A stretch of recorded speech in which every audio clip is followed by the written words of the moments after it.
ว่ากฎของผีคนก็คือว่าถ้าเป็นผีขนจริงๆอ่ะเขาจะต้องใส่ทั้งแบบใส่ไว้ตลอดไม่ให้ถอดออกมาเลย อันเนี้ยไม่ใช่ผีขน Good job โอ้ยเต็มมือไปหมด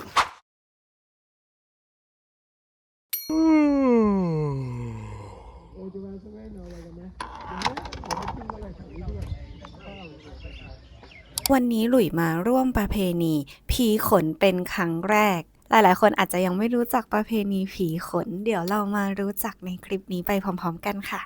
ก่อนจะไปจอดรถก็คือขับมาเจอผีขนตัวใหญ่พอดีก็เลยแวะลงรถถ่ายรูปแล้วก็สัมภาษณ์คุณพี่เขานิดนึงค่ะและความเชื่ออย่างหนึ่งว่าถ้าใครได้เป็นผีขนในจาดเนี่ยจาดหน้าเขาจะได้เกิดมาหน้าตาดีแต่ว่ากฎของผีขนก็คือว่าต้องเป็นหัวใจเท่านั้นเพราะมันเป็นผ้าเหลืองนะครับประมาณนี้ครับและเป็นเอกลักษณ์อันโดดเด่นที่ชุมชนวัดศรีหลวงเตียซ่อนสืบทอดมาตั้งแต่อดีตถึงปัจจุบันจากรุ่นสู่รุ่นแต่ผมมองนะได้ว่างานของผมแบบมีธุรกิจมาเกี่ยวข้องงานของผมแบบมีการเมคอัพงานของผมจะใจแบบจัดโดยชุมชนเพื่อชุมชนและแรงศรัทธาทุกอย่างครับผมแล้วก็ปีนี้เป็นอีกปีหนึ่งที่ผีขนหลวงท้องมี2ตัวและผีขนน้อยปีนี้ครับ67ตัวนะครับแต่ผมมองว่าผมกำลังมองว่าผีขนณปัจจุบันเนี่ยมันซึมซับอ่อนไปแล้วอย่างหลานผมอายุ28 ปีเป็นผีขนมา20 ปีผมก็ขอขอบคุณแล้วก็ยินดีต้อนรับนักท่องเที่ยวทุกท่านนะครับตอนนี้ก็มาถึงโรงเรียนแล้วนะคะเราก็จะมาจอดรถที่โรงเรียนตอนที่เราจอดรถอยู่ก็คือเห็นช่างภาพมากันเยอะเลยน่าจะเป็นนักท่องเที่ยวเนื่องจากปีที่แล้วอ่ะที่นี่เขาโปรโมทไว้แบบยิ่งใหญ่ป้าบอกนะเขาโปรโมทกันยิ่งใหญ่ปีนี้คนก็เลยมาเยอะเดี๋ยวหลุยจะเล่าให้ฟังว่าประเพณีผีขนเนี่ยมันคืออะไรและขอบอกก่อนเลยว่าประเพณีผีขนเนี่ยไม่ได้เกี่ยวข้องโดยตรงกับประเพณีผีตาโขนจังหวัดเลยนะถึงแม้ว่าเขาจะมีการใช้หน้ากากการแต่งกายบรรยากาศงานที่คล้ายคลึงกันเนี่ยแต่ว่ามันไม่ใช่พิธีเดียวกันนะคะประเพณีนี้จัดในงานส่งน้ำพระธาตุวัดศรีหลวงแจ้ซ้อนซึ่งตรงกับวันที่15ค่ำเดือน8เหนือหรือที่เรียกว่าประเพณี8เป็งชาวบ้านมีความเชื่อว่าผู้แต่งตัวเป็นผีขนเนี่ยจะทำหน้าที่เชื่อมโยงโลกของคนเป็นกับโลกของคนตายแล้วก็เป็นการอัญเชิญวิญญาณของบรรพบุรุษมาร่วมทำบุญในงานส่งน้ำพระธาตุด้วยก่อนแต่งเป็นผีขนเนี่ยเขาก็จะมีพิธีกรรมเตรียมเครื่องแต่งกายจะต้องแบบไปเตรียมในป่าช้าเลยนะซึ่งอันนี้เป็นการสะท้อนความเชื่อเรื่องผีบรรพชนแบบล้านนาไม่ใช่แค่ขบวนแห่แบบแฟนซีทั่วไปเราดูหน้าตาผีขนที่เขาแต่งออกมามันน่ารักมากเลยอะเลยรู้สึกว่ามันน่ารักมันเหมือนงานอาร์ตมันเหมือนงานศิลปะที่เราเห็นในหอศิลป์อะมันแบบเหมือนอาร์ตทอยอะมันสามารถเอาไปทำเป็นอาร์ตทอยได้นะแล้วงานผีขนเนี่ยจัดขึ้นเพื่ออะไรหลักๆก็คือ3เรื่องแรกก็คือเรื่องศาสนาก็คือเป็นงานบุญส่งน้ำพระธาตุใช่ไหมแล้วก็งานนี้เขาจะจัดในช่วงที่ตรงกับวันวิสาขบูชาด้วยนะอย่างที่2ก็คือเป็นความเชื่อเรื่องบรรพชนก็คือให้ผู้ที่ล่วงลับไปแล้วเนี่ยได้มาร่วมทำบุญร่วมอนุโมทนาบุญที่3ก็คือเพื่อเป็นสิริมงคลกับตัวเองอย่างที่เราได้เห็นในคลิปสัมภาษณ์ก่อนหน้านี้ไปแล้วใครที่แบบไม่มั่นใจในหน้าตัวเองในชาตินี้แต่งตัวเป็นผีขนชาติหน้าก็จะหล่ออะไรเงี้ยหน้าตาดีผู้หญิงไม่สามารถแต่งเป็นผีขนได้เพราะว่าเครื่องแต่งกายของเขาเนี่ยเขาจะเอาจีวรเก่าของพระมาทำเป็นเครื่องแต่งกายนะคะผู้หญิงคนไหนที่อยากจะหน้าตาดีเราก็มีความเชื่ออีกความเชื่อหนึ่งคือทำบุญด้วยดอกไม้ดอกบัว ชาติหน้าเราก็จะเกิดมาหน้าตาดีนะคะแล้วประเพณีนี้เกี่ยวข้องกับอีสานไหมหลุยหาข้อมูลในเว็บมาเขาก็บอกว่าประเพณีนี้มันไม่ได้เกี่ยวข้องกับประเพณีผีตาโขนจังหวัดเลยโดยตรงนะในเว็บเขาบอกว่านักวิชาการแล้วก็ข้อมูลท้องถิ่นมองว่าความคล้ายกันเนี้ยอาจจะเกิดจากรากความเชื่อของกลุ่มคนไทยลาวที่มีความเชื่อเรื่องผีวิญญาณแล้วก็บรรพบุรุษคล้ายคลึงกันก่อนที่จะพัฒนารูปแบบเป็นแบบเฉพาะของแต่ละท้องถิ่นปีนี้คนร่วมงานเยอะมากมีทั้งชาวบ้านคนท้องถิ่นอินฟลูเอนเซอร์ช่างภาพนักท่องเที่ยว บรรยากาศงานคึกครื้นมาก อันนี้ก็จะเป็นช่างฟ้อนนะคะ เป็นสมาคมช่างฟ้อนแม่บ้าน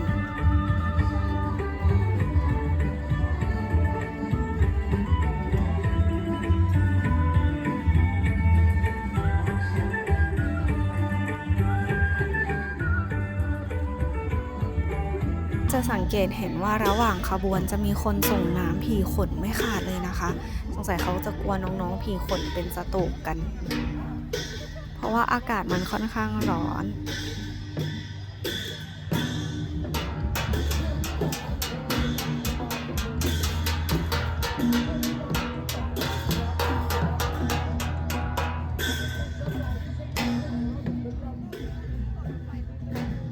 เนี่ยดูสิเดินอยู่ก็ลงไปแช่น้ำ น่าจะร้อนมากๆอ่ะดูสิ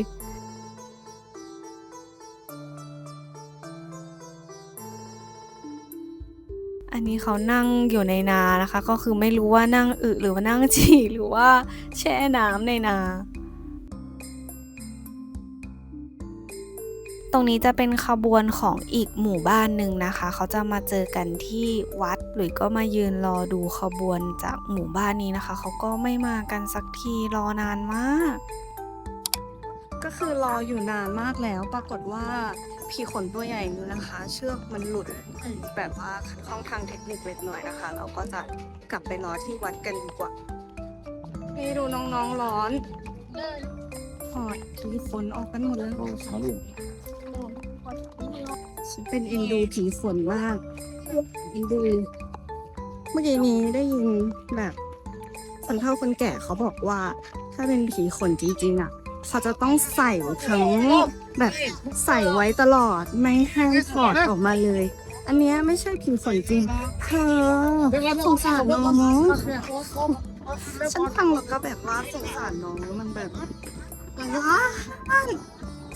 นี่รู้สึกว่าแค่การที่เขามาเดินให้มาใส่สิ่งนี้เดินให้รักษาประเพณีให้เนี่ยก็ถือว่าแบบดีมากๆแล้วอ่ะคุณป้าเราก็ต้องเปลี่ยนไปตามยุคสมัยแบบว่าถ้ามันร้อนก็ถอดออกนิดนึงไม่งั้นเดี๋ยวเป็นฮีสโตรกตายนะคะและตอนนี้เราก็จะกลับไปรอในวัดก่อนร้อนแต่ว่าก็มีลมพัดมาเรื่อยๆนะมันก็โอเคไม่ได้แบบอบอ้าวมากขนาดนั้น เข้าวัดมาก็เห็นเขาฟังเทศน์ฟังธรรมทำบุญกันอยู่นะคะ บรรยากาศก็คนละแบบกับขบวนแห่ข้างนอกเลย น่ากลัวจักบ่มีผู้มารู้และเข้าใจนั่นได้ ทำบุญเสร็จแล้วก็อย่าลืมมามูกันนะคะทุกคน นี่คือลอตเตอรี่ของไทยนะคะอยากได้เงิน1,000ตื่นได้เงินแสนถ้าหิวก็นี่เลยมีโรงทานด้วยคนเยอะมาก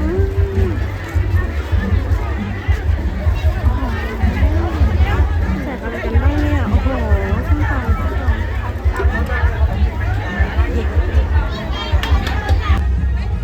ไอติมกะทินัมเบอร์วันน้ำเครื่องดื่มเป็นเล่นโซนเครื่องดื่มนะคะกงกาแฟเฉาบวยดื่มกินเสร็จแล้วก็นี่เลยจ้าจุดแยกขยะอะไรใดๆ เดี๋ยวพาไปดูโซนการแสดง เขาจะมีการแสดงแบบจากสมาคมแม่บ้านจากนักเรียนเยอะแยะเลยนะ อันนี้หลุยถ่ายมาให้ดูเป็นการแสดงแบบไทยลื้อ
ดูไปสักพักหลุยก็ลุกออกมาดูข้างนอกนะคะ ว่าขบวนของอีกหมู่บ้านหนึ่งอะมาถึงวัดหรือยังหลุยก็เดินออกไปหน้าวัดก็เห็นละมาถึงแล้วดูข้างๆผีคนนั้น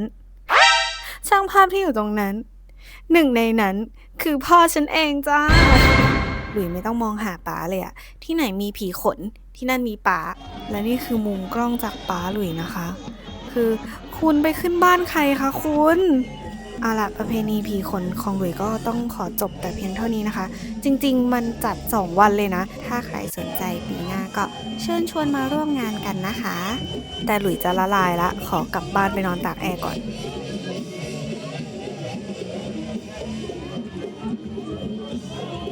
ยังค่ะยังไม่หมดวัน ช่วงเย็นป้าเรียกไปสอยมะม่วงกลับกรุงเทพนะคะเราจะกลับกรุงเทพกันแล้วที่บ้านป้ามะม่วงออกลูกดกมากคุณป้าก็เลยบอกว่าสอยมะม่วงกลับไปกินที่กรุงเทพด้วยเพราะว่าป้าอยู่คนเดียวกินคนเดียวไม่ไหวทำไมโยนทิ้งอย่างนั้นน่ะมันเป็นสีเหลืองไม่ใช่จะกินแบบสีเขียวเหรออันนั้นดีอยู่อันนั้นดีอยู่เอาไปฝากยายเล็กยายป้ามุกนู่นดูสิเห็นไหมแถวเหลืองเลยเนี่ยพูดนะเต็มต้น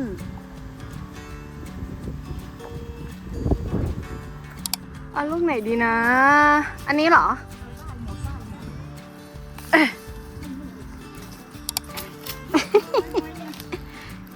เด็ดได้เปล่าว้ายเอาอีกฝากมาไว้ก่อนหยิบเด็ดอีก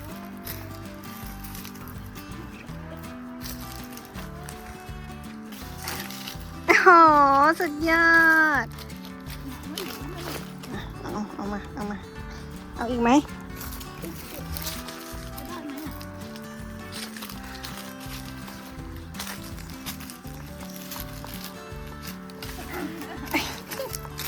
Good job โอ้ยเต็มมือไปหมดไปเอาไปวางไว้ก่อนปะ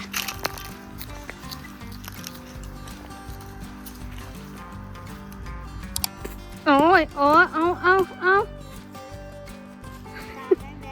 ตายไป